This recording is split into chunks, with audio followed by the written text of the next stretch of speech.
Greetings, this is Willie Muhammad with National Network View. On tonight's show, our guests Eric Muhammad and QuranX will discuss the International Olympic Committee's ruling to ban certain apparel from being worn during the Olympic ceremonies and its potential impact.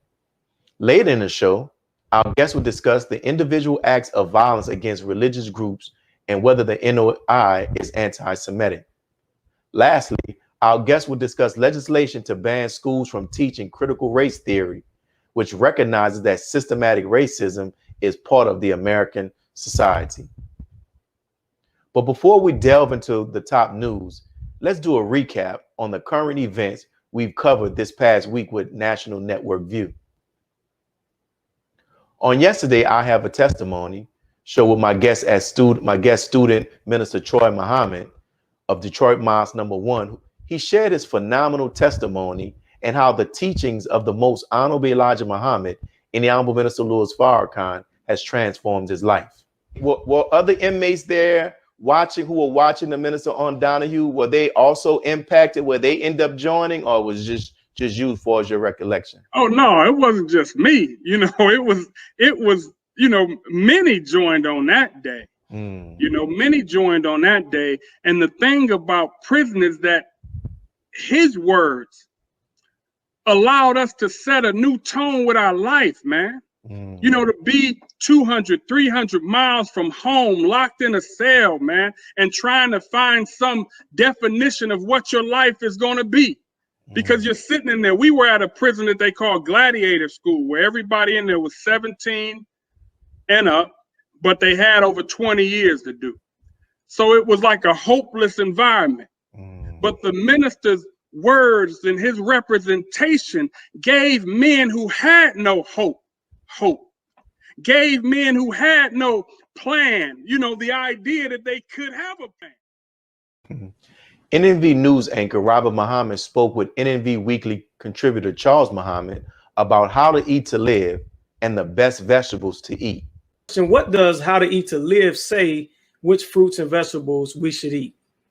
Yes, sir. Well, right within the first 5 or 6 pages of How to Eat to Live, the Most Honorable Elijah Muhammad says that virtually all fruit is good to eat.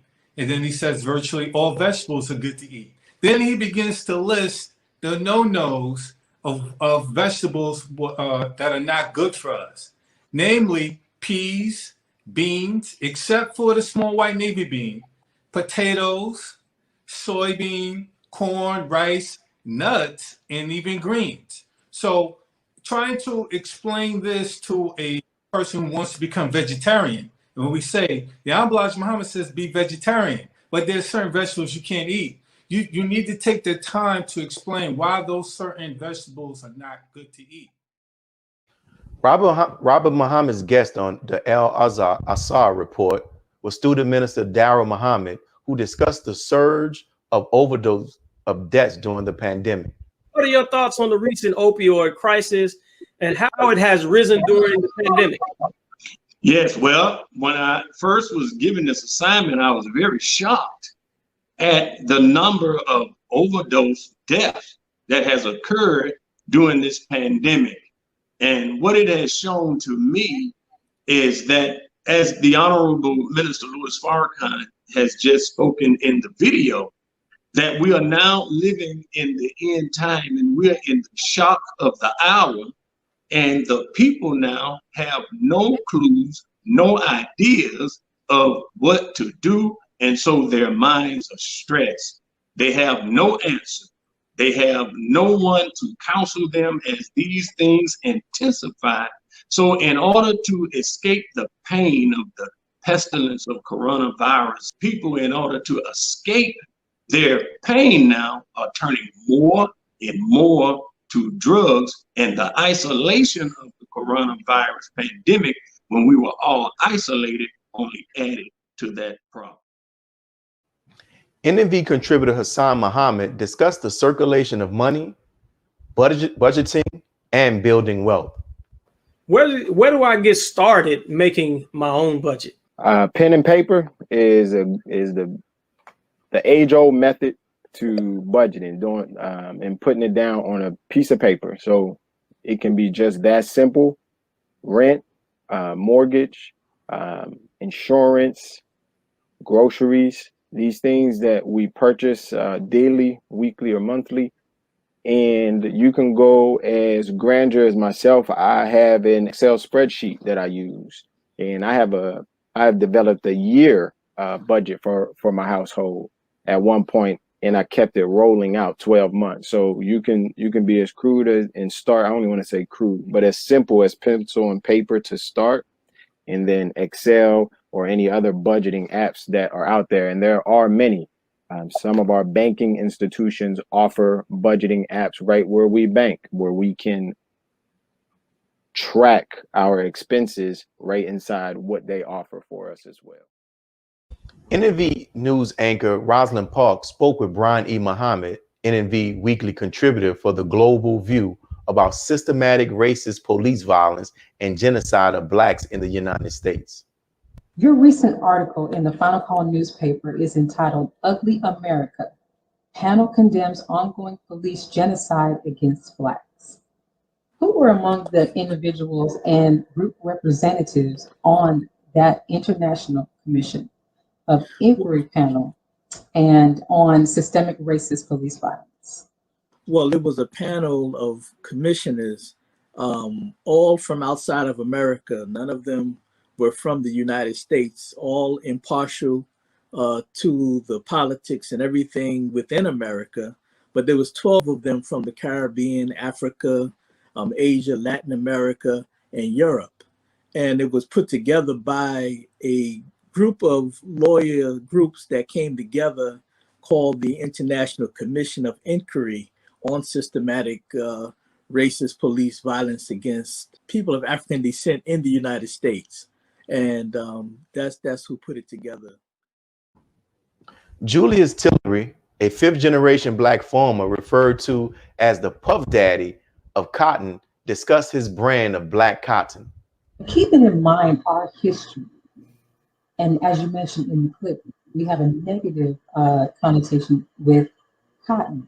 Have you received any negative feedback when you decided to continue farming cotton this generation? Well, there are some people that when they look at cotton, they go think about the history of slavery and will wonder why a Black man will be in the cotton business. However, my family has been in the cotton business for 5 generations after slavery. So there's a long history behind cotton, and it's a way that we take care of our family. And cotton is an important crop to our community. So we wanted to be able to instill some pride in our community, knowing that Black people around us raise cotton, and the last few that's still raising cotton, we should be able to do it with pride, knowing that our community is behind us. Vernon Muhammad provided an update on blockchain and cryptocurrency. What's new on the blockchain? There's quite a bit that's been going on over the last week or so. Everybody, of course, is paying attention to Ethereum. It's hit an all-time high. And as the questions were asked in that, how do people access the market? How do people get Bitcoin? How do they get Ethereum? How do they get into the cryptocurrency space? There's a lot of good information that's out there. There's a lot of bad information as well. So I'm hoping in our conversation we can kind of shed some light on that. A couple of other things highlight the head of the Ethereum network. A young man became the first or the youngest billionaire in the world. 27-year-old man named Vitalik Buterin, who founded Ethereum, basically became a billionaire because of all the activity and all the usefulness of that technology, the Ethereum blockchain. Dr. Akili discussed the rising deaths in India and the impact of the coronavirus vaccines. What are the implications on the rise of cases in India? India did not use vaccines to initially decrease the number of cases they had early on in this pandemic. It was shutting down their society. It was wearing masks. It was social distancing. It was implications that they put in their society where you could even be fined if you were found not to wear masks in alignment with the standards that they set. I think the other implication is, as I have said on many occasions, herd immunity is a theory and it has not been proven. And when you look at the way that India had some pretty high cases early on in this pandemic, and they decreased it in the ways that I just mentioned, and now that they've had a return of these cases, the return of the cases recently within the last few weeks is after they have been vaccinating people since January. Delia Martinez, who's an artist and community activist who also started the mural movement, discussed the impact of the beautiful artwork and murals sending messages of unity to Black and Brown communities. What is the mural movement? So the mural movement is a creative activism initiative. We started in June of 2020, right after the murder of George Floyd. It really started when the stores here in Chicago started to board up and we started to get in protest mode. We also started at that same time to hear rumors between Black and Brown communities not really getting along. So I felt very powerless at the time, especially watching the news. And I wanted to think of some type of way that I could give back or do something or use my voice and help the artists use their voice too. So one of the business owners located here in Pilsen in Chicago reached out to me because in the midst of the protests and the rumors of Black and Brown communities not getting along, we wanted to send a message in our community, which is predominantly Latino. We wanted to send a message of Black and Brown unity and support Black Lives Matter. An Asian activist appeared on NNV Network to talk about his motivation for taking action to self-patrol the streets of his neighborhood to protect the community and escort the elderly. What else motivated you to go from your previous job, which was being a truck driver, to taking action and gathering community members to begin patrolling the streets? Well, what makes me really go out there, because seeing all these videos of people getting attacked, especially elderly, it really breaks my heart just to see that. Every single day I go on social media, but Instagram, Facebook, or even the news. And what triggers my mind is when I was growing up, my grandparents, especially my grandmother, walked around every single day to collect cans. And when I seen the elderly get attacked, I could only picture that's my grandparents. So, and that would really trigger me, especially when I see the one in San Francisco about that man passed away a few days later. I just told myself, I'm just gonna get off of work. I drove all up from San Jose to Oakland, and I started my foot patrol by myself, and no questions asked. And I knew I had to take action because it didn't sit with me well, just seeing all this attack going on. So I had to take action. On last week with my monthly contributors, Dr. Halim Muhammad and Dr. Assad, we discussed the recent comments by Master P on whether or not the hip hop community needs a union. Do you think hip hop needs a union? If so, why? And if not, why? I think it would be an important step towards ensuring that many artists are not left destitute after their fame and their 15 minutes of fame has ended. But prior to that, I think what most artists need is mentorship from people like Master P, who I know has personally mentored several young artists, Kodak Black and a few other artists, to go over their contracts to ensure that they are getting at least a percentage of their masters, that they're getting the right points on each record sold or each download. So they need more mentorship. I believe a union is a good thing, but we can start with mentorship, someone that can review their contracts, someone that can help them book their own shows to remain as independent from the record label as possible. We're approaching our first segment, our first break, brothers and sisters. So we're going to pause for these next announcements and we'll be back with our contributors.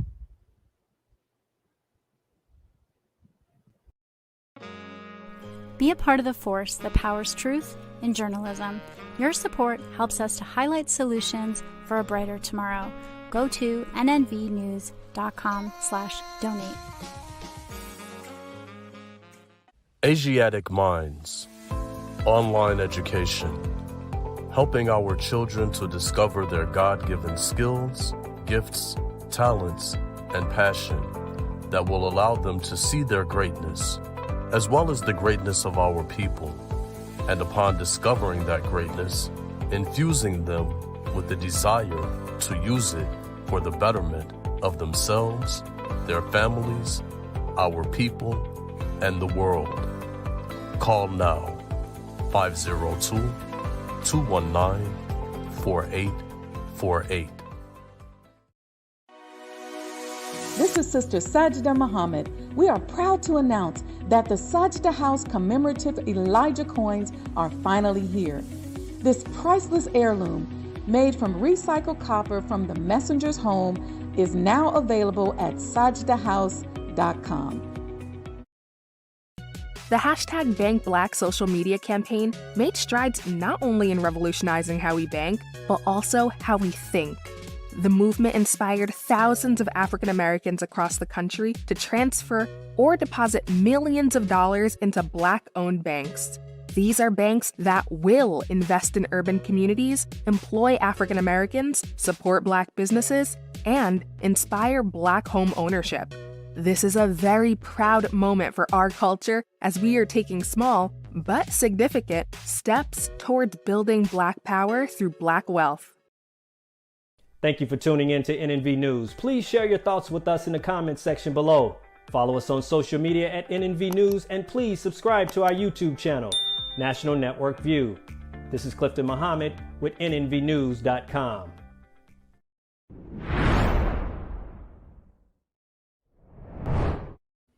The International Olympic Committee has ruled that athletes will not be permitted to wear Black Lives Matter apparel during the Tokyo Olympics.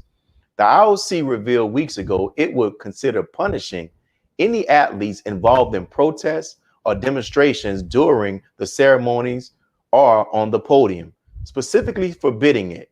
This week, the IOC said any items of clothing featuring slogans like Black Lives Matter will not be allowed.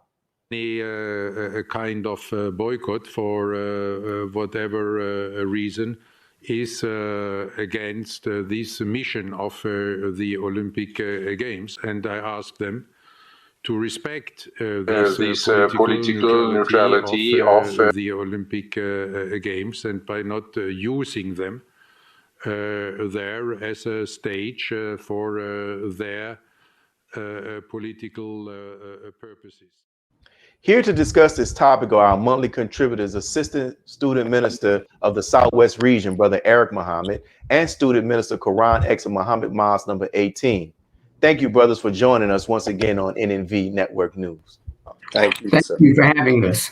So we'll get straight to it. And I'll start with you, Brother Eric, and then we'll go to our brother Quran. So what are your thoughts about the IOC's decision to ban any apparel being worn during the ceremonies and on the podium? Well, beloved, I think they're entering into a slippery slope of defining what is protest. Because when you think about it, we have different cultures that are coming to the Olympics. So how are you going to measure an athlete's response to a protest? And my coaches say that when I take a picture and I might want to chill, right, is fold my arms and just chill. Is that a protest being against being lame? Right? What about it? What about if I wear a shirt that just says live Black?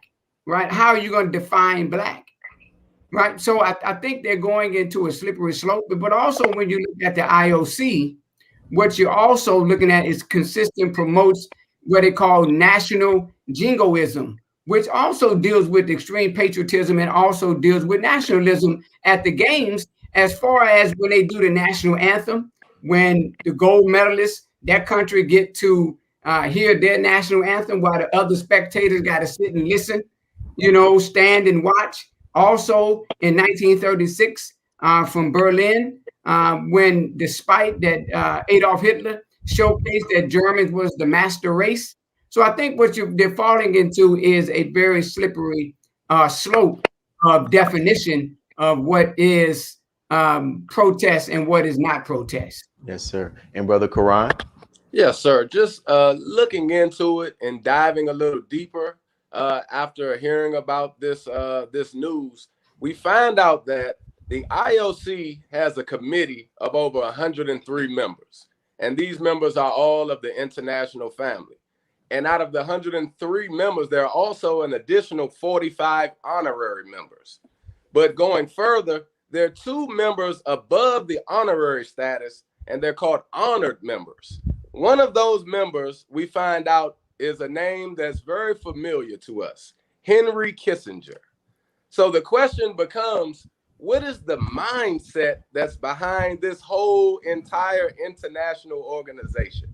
For those who don't remember, Henry Kissinger was the Secretary of State under the Nixon administration.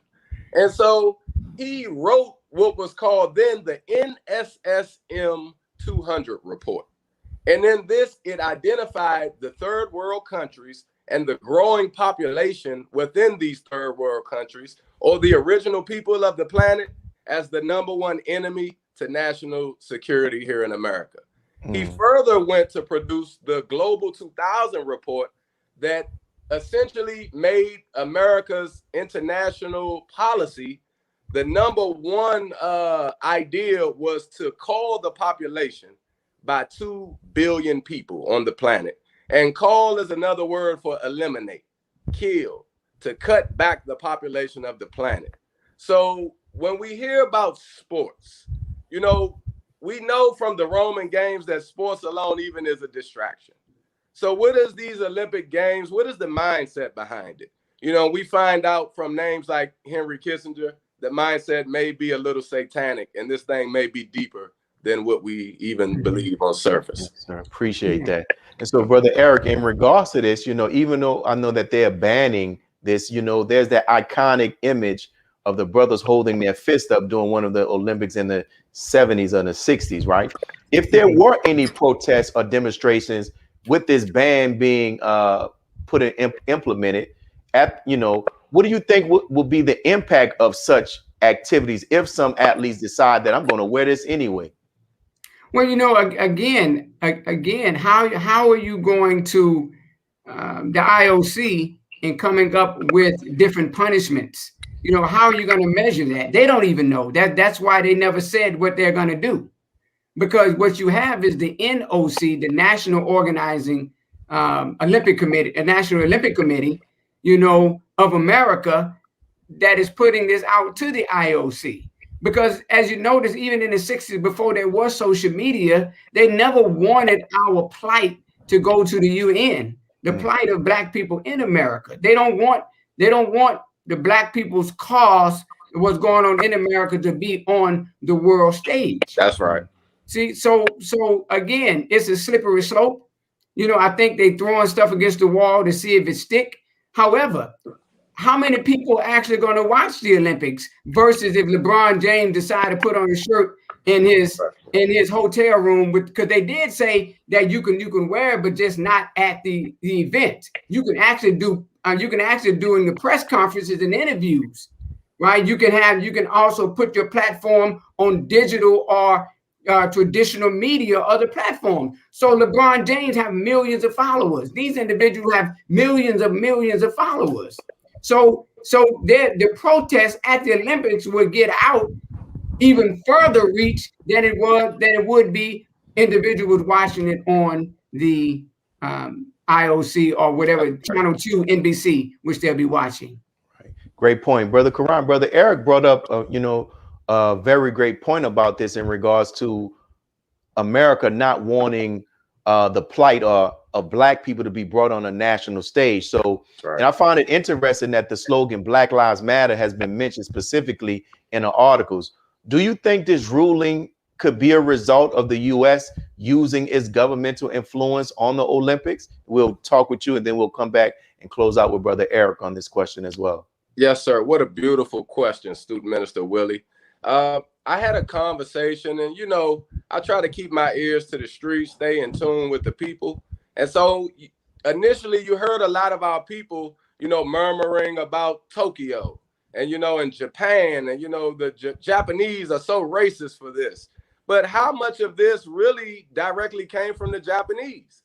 Like you said, how much of America's hand is actually in this? And the question ultimately becomes, does America want the picture of Officer Derek Chauvin's knee on George Floyd's neck to be constantly being repeated on television screens and monitors all around the globe when they see the athletes having on Black Lives Matter apparel, shirts, and things like this. Because automatically they will say, well, what does this mean? Why do they have on this?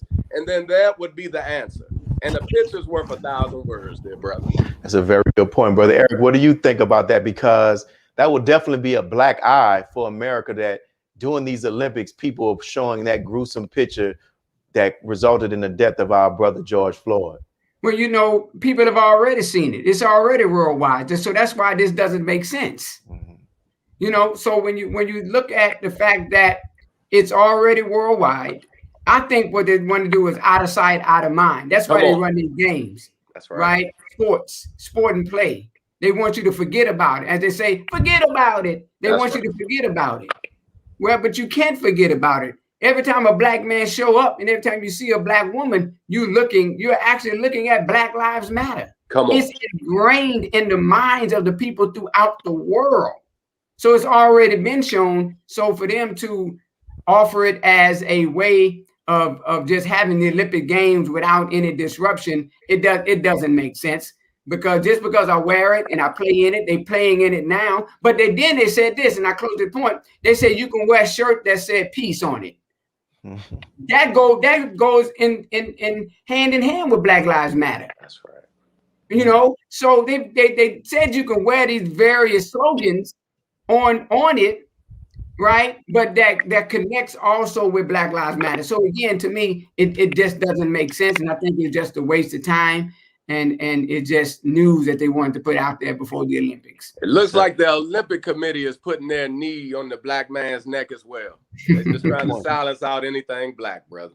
So to that point, brother Quran, you know, normally just sometimes in human nature, that if you tell somebody not to do something, they do it anyway. So with that, do you think that there are going to be athletes in America all around that's still going to say, you know something, I'm doing it anyway?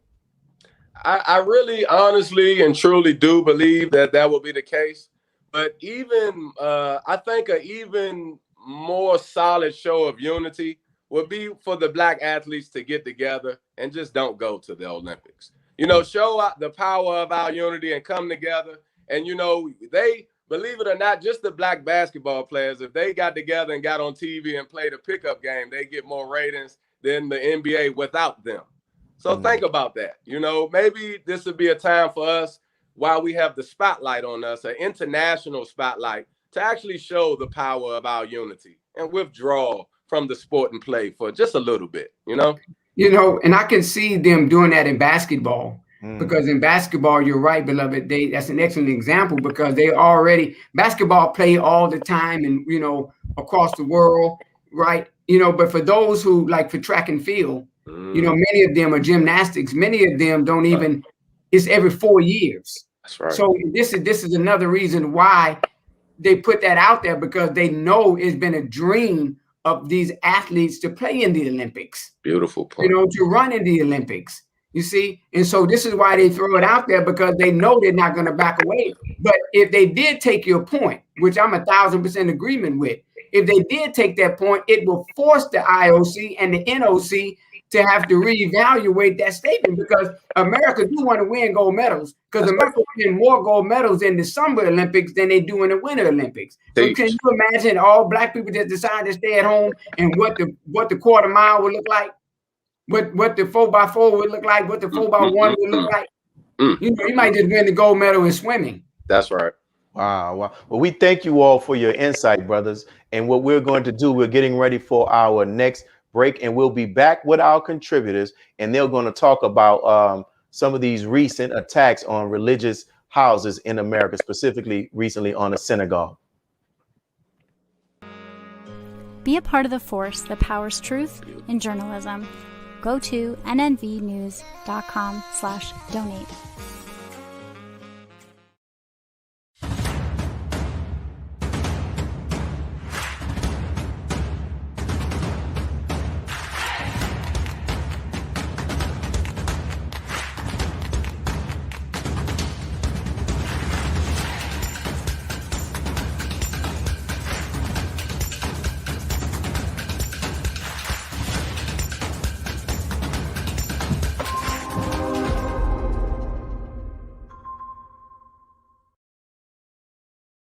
worldwide, 24 hours a day, 7 days a week. Download the Final Call Radio app and take us everywhere. On your phone, on your computer, on your tablet, on Instagram, Facebook, and Twitter. You can also log on to finalcall.com and click the Listen Live button, or finalcallradio.com. Final Call Radio, the official voice of the Honorable Minister Louis Farrakhan and the Nation of Islam.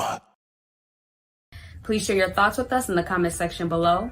Follow us on social media at NNV News, and please subscribe to our YouTube channel at National Network View. I am Anissa Muhammad with NNVnews.com.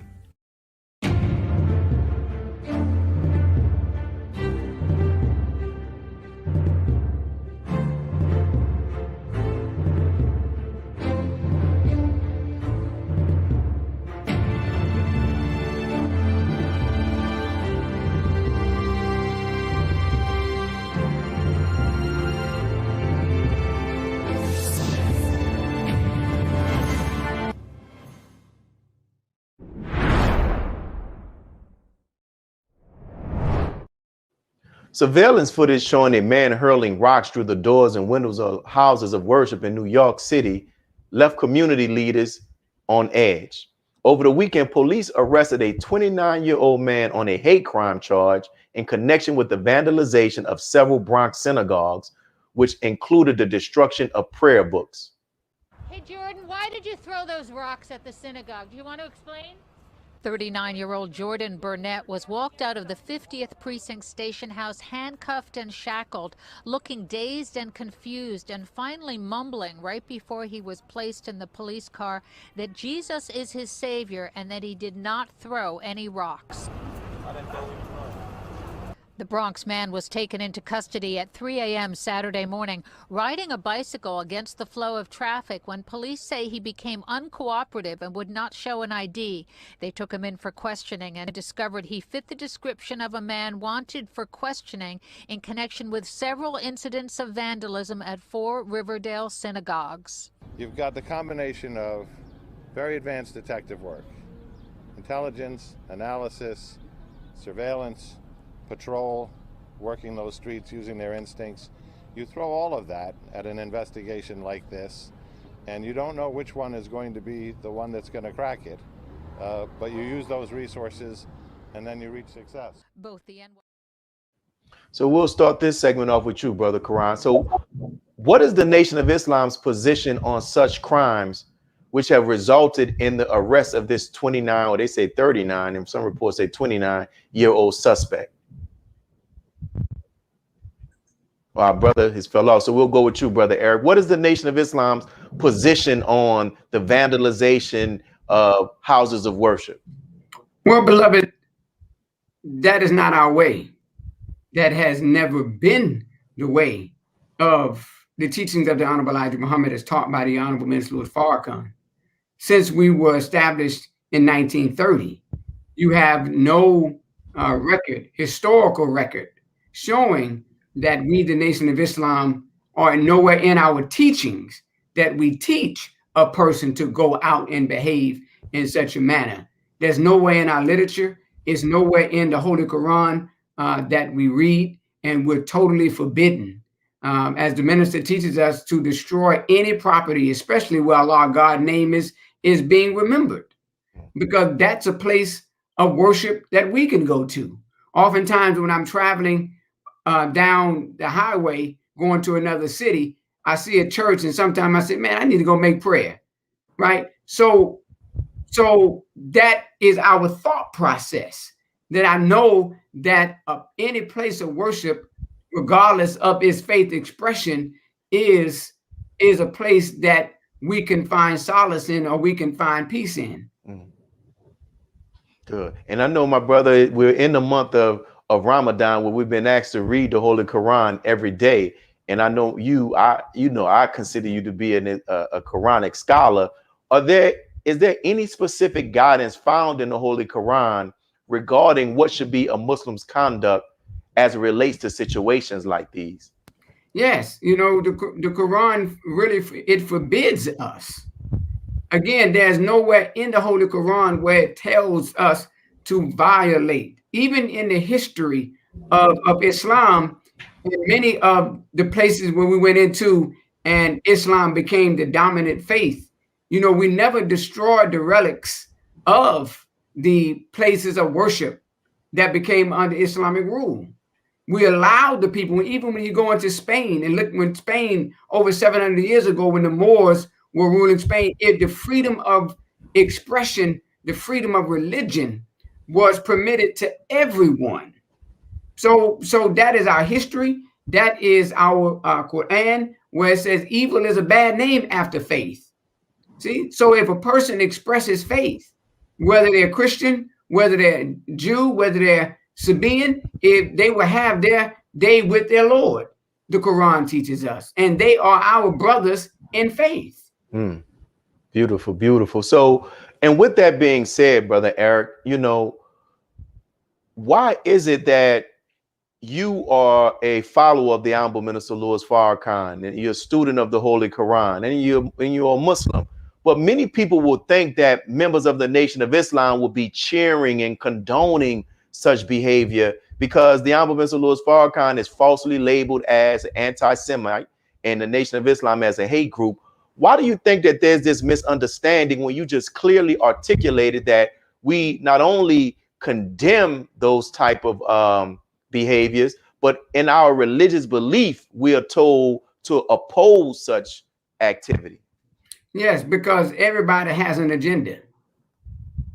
You see, what would happen to the American economy if everyone became Muslims under the leadership of the Honorable Minister Louis Farrakhan, the Nation of Islam, right? Following the tenets of the Quran. What would happen to what would happen with alcohol? What would happen with cigarettes? What would happen to the pork industry? See, so when we're looking at these things, you're looking at an economy that will fall. And what is this economy based on?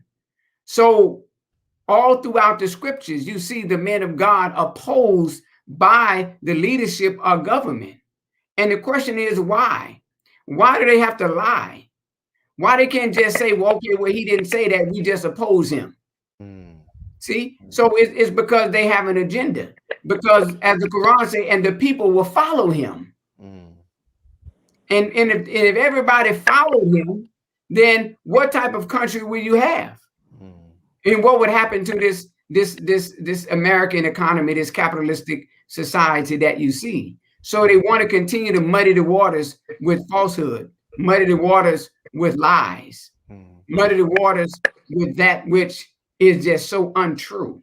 Yes, sir. And thinking that the people is not going to, thinking the people are going to drink the Kool-Aid. Yes, well, we're seeing that the people is not drinking that Kool-Aid today. That's right. And so our brother QuranX is back. And Brother Eric just closed out on the question I asked that, you know, he articulated what the Nation of Islam's stance is on attacks on houses of worship, where we don't condone that. We actually condemn that. And religiously, we are instructed by Allah God to intervene on such acts. So with that being the case, why do you think that there's still this image of the Honorable Minister Louis Farrakhan as being anti-Semitic, and the Nation of Islam would be in favor of such acts like that when you know we are not?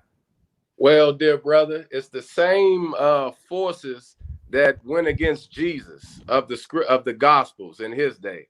You know, Jesus, the son of Mary, the master teacher, when he walked the highways and the byways, healing the people and teaching the people, there were those who they were called or styled as scribes in the Bible.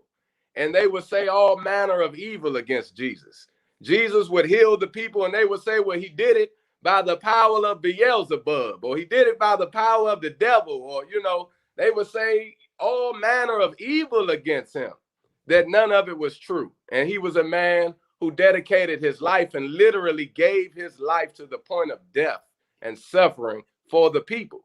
So we see a mirror of this in this modern time in the man that we so love as the Honorable Minister Louis Farrakhan. So the advice that I would give, the brother who was caught hurling bricks and things, I would advise our brother to look at the criterion message from the Honorable Minister Louis Farrakhan. He didn't tell us to throw bricks. He said hurl truth at falsehood. until we knock out its brains. And the minister further points us to the Bible where it says the battle is not ours. That physical battle is the Lord's. And so come together. Our unity is more powerful than a brick and a rock. Dear brother, our unity is more powerful than an atom bomb, says the Honorable Elijah Muhammad. So I would suggest for us to come together in unity so the Lord can fight that battle. Because as long as we're still mixed up and up under our enemies and all in between and surrounding our enemies, how can the God fight our battles with us in the midst of them? Let's come together, dear people. Let's have our own schools. Let's have our own institutions. Let's do for self, plant our own food so that we can separate from those who we see as our oppressors, and the Lord can fight our battles. That is how we're instructed by the Lord. Yes, sir. Go ahead, Brother Eric. Yeah, and at the core of it is when we have our own, the Honorable Minister Farrakhan teach us, we want people to show the same level of respect that we show. Come on. So this is why we do not celebrate. This is why we do not participate in flag burning or taking down the flag and, you know, and doing things of that nature, is because one day, and we stand at attention doing the national anthem, is because one day when we have our own, the Honorable Minister Farrakhan teaches us, is then we would want the same level of respect. Because when people see, well, no, those are respectful people, then they too will show the same level of respect that we show. And that's why I gave the history of the Moors in Spain.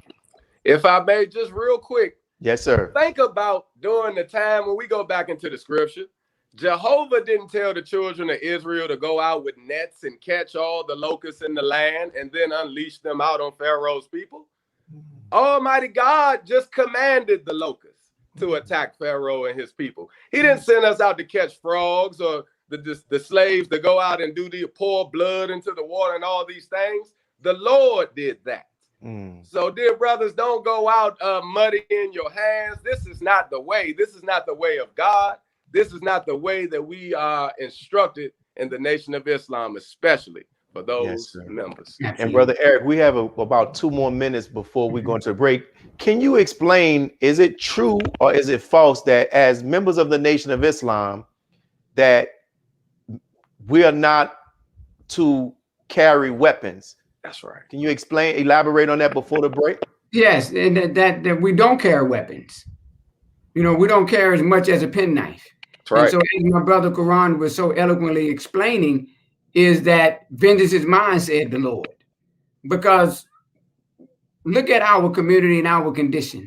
That's right. Instead of making a point of argument with intelligence and knowledge, and I get in my emotion, and if I had a gun, then what would transpire? You see this wonderful discourse that you and I and our brother Quran is having? You know, so what if it got a little heated and we were together and we had weapons? What would that cause?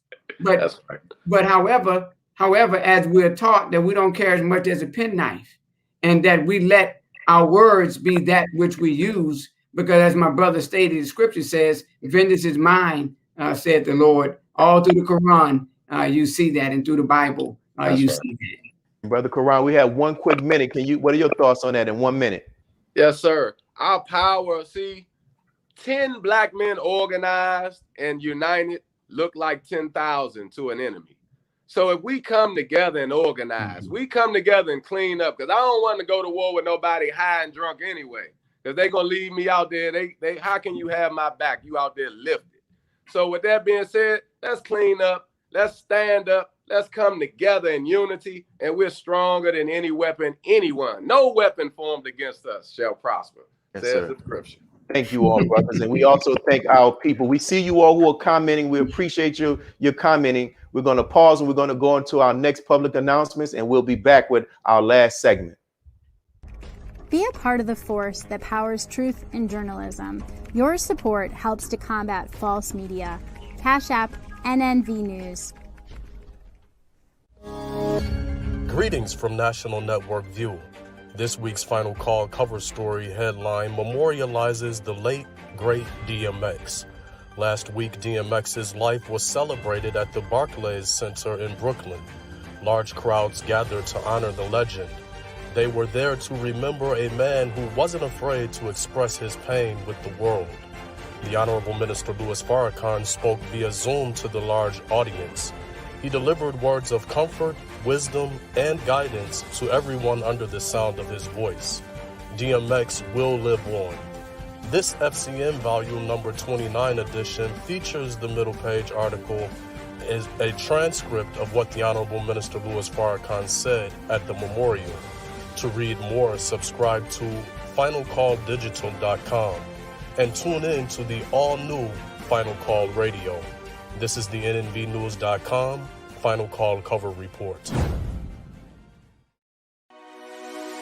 This is Sister Sajda Muhammad. We are proud to announce that the Sajda House commemorative Elijah coins are finally here.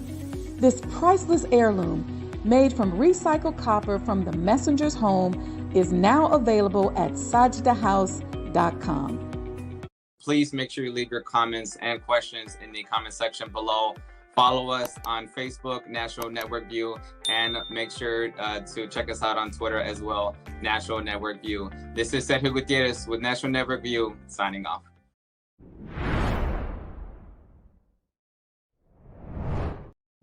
Critical race theory recognizes that systematic racism is part of the American society, and it challenges the beliefs that allow it to flourish.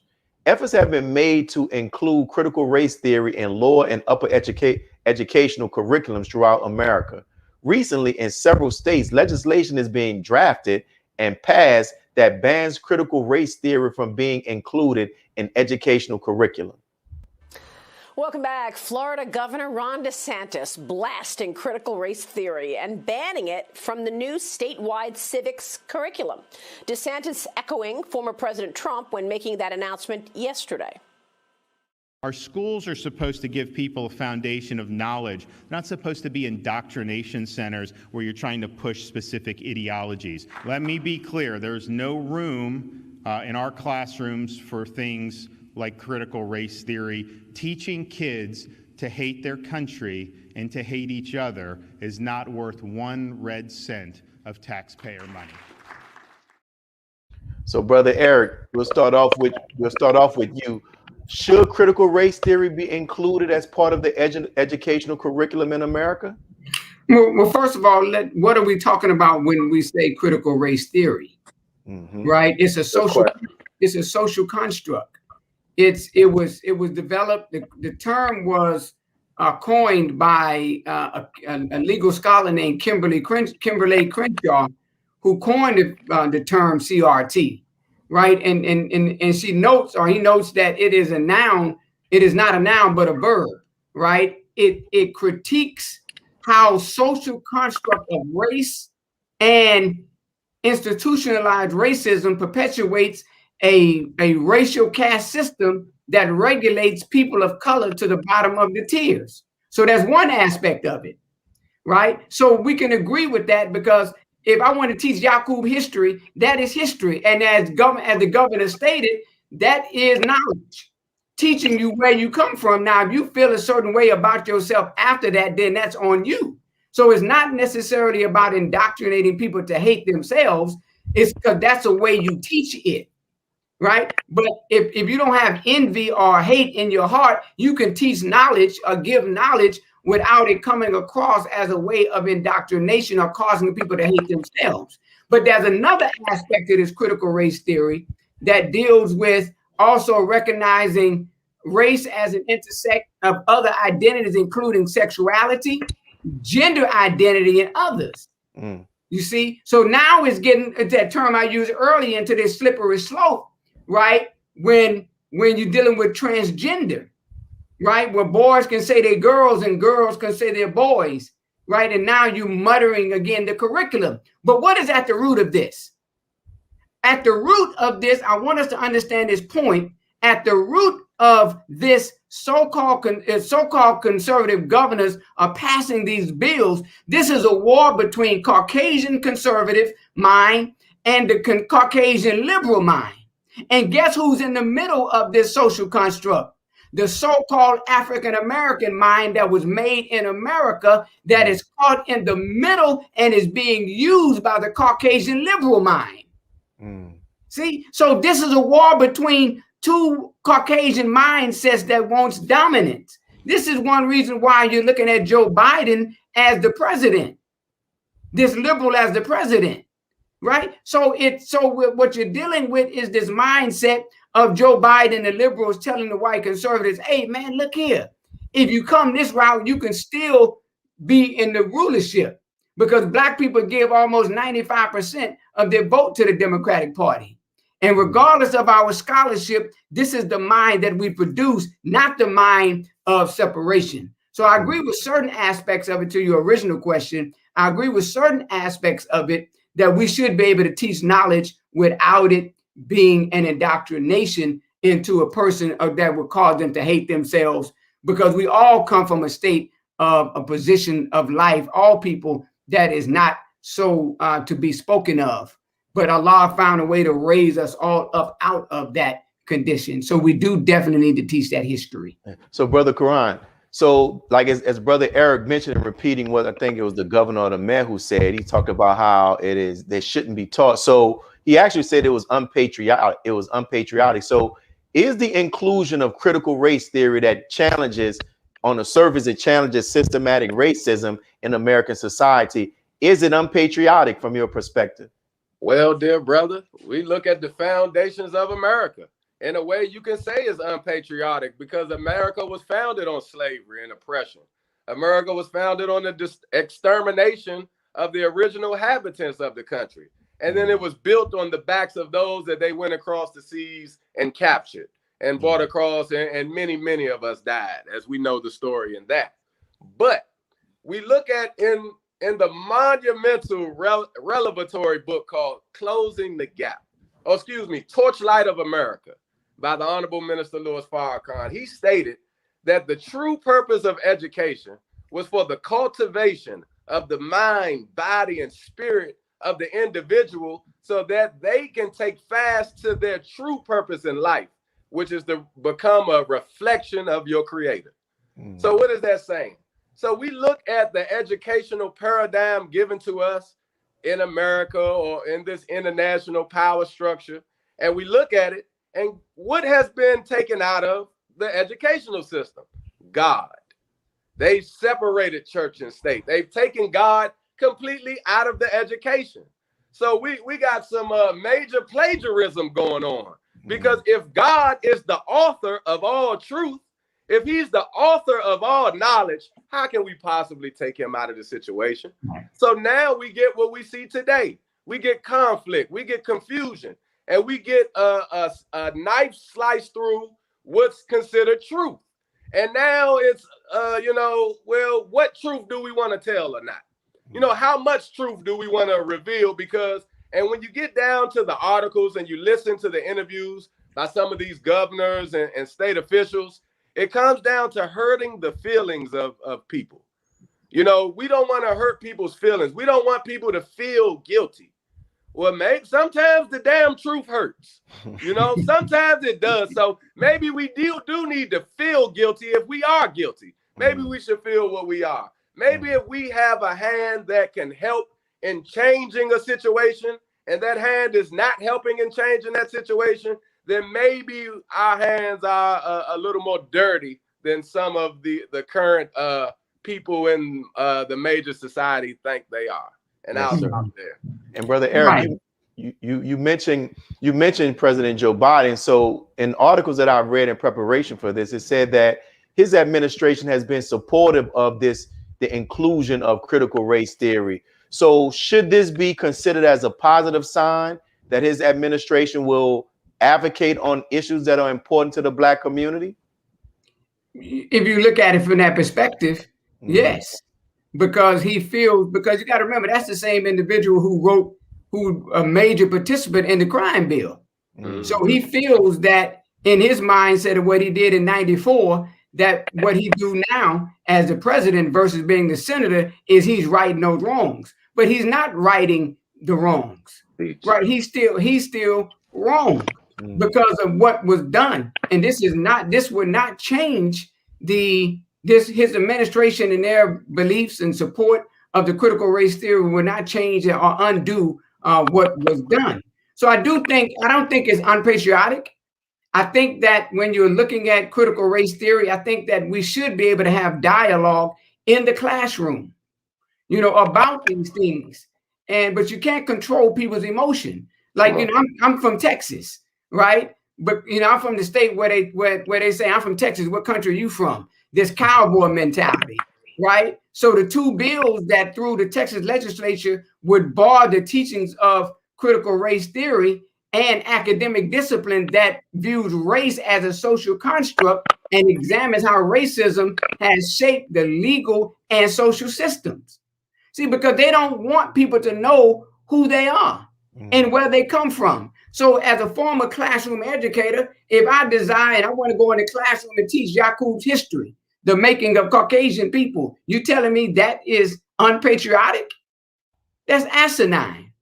You see? So no, it's not unpatriotic, right? To teach knowledge. The problem is when you begin to change the textbooks and when you begin to say that slavery wasn't really slavery in the Texas textbooks, you see? And so now you want to come back and begin to introduce or ban things because you don't want your people looking a certain way when they are wronger than, as we would say, wronger than two left shoes. Yes, sir. And thank you. And Brother Quran, we'll close out with you on this question.